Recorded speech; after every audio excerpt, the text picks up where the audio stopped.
cette politique comme une de vos priorités. Merci Madame la Présidente. Ça marche.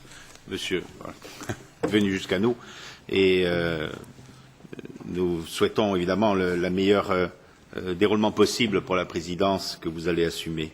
Vous êtes dans une période qui est un peu charnière, c'est-à-dire vous avez une première responsabilité qui est de parachever une négociation qui dure depuis maintenant presque un an, oui ou même un an exactement. Nous avions voté la position du Parlement et tout cela s'est déroulé avec des présidences successives et aujourd'hui il est vraiment impératif d'arriver à un résultat définitif qui garantisse l'avenir des politiques de développement régional qui sont les politiques essentielles pour l'Union européenne aujourd'hui et notamment pour la responsabilité du crédit et du budget européen à venir.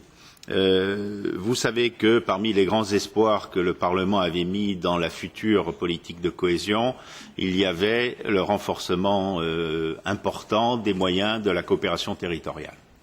Nous avions même délibéré pour demander que 7% du fonds de cohésion y soit consacré. La proposition de la Commission n'avait pas été jusque-là, mais était un encouragement pour que cela se développe.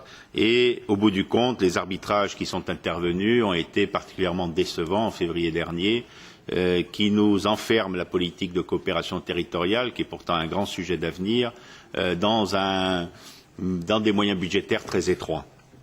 Cela est préjudiciable. Pourquoi? Vous l'avez dit vous-même, il y a des procédures qui sont désormais développées et on veut féliciter bien sûr tous les États limitrophes de la mer Baltique d'avoir initié la stratégie macro-régionale. Et ces procédures ne sont pas appelées à rester une procédure de mer Baltique. Ils sont appelés à être une procédure qui aide l'ensemble des bassins de population, des bassins de vie de l'Europe pour développer une meilleure coopération.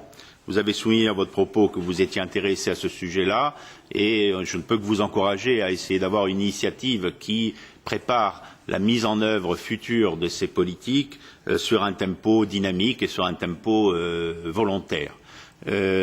Pour cela demandera peut-être que l'on utilise l'influence que vous pouvez avoir au sein du Conseil pour que la coopération territoriale soit peut-être positionnée de façon favorable auprès des évolutions de l'instrument de flexibilité, qui est ce nouvel instrument qui a été mis en place dans le cadre des futurs budgets européens et que l'on trouve à travers cet instrument de flexibilité des moyens financiers que malheureusement les arbitrages de février dernier n'ont pas permis de dégager.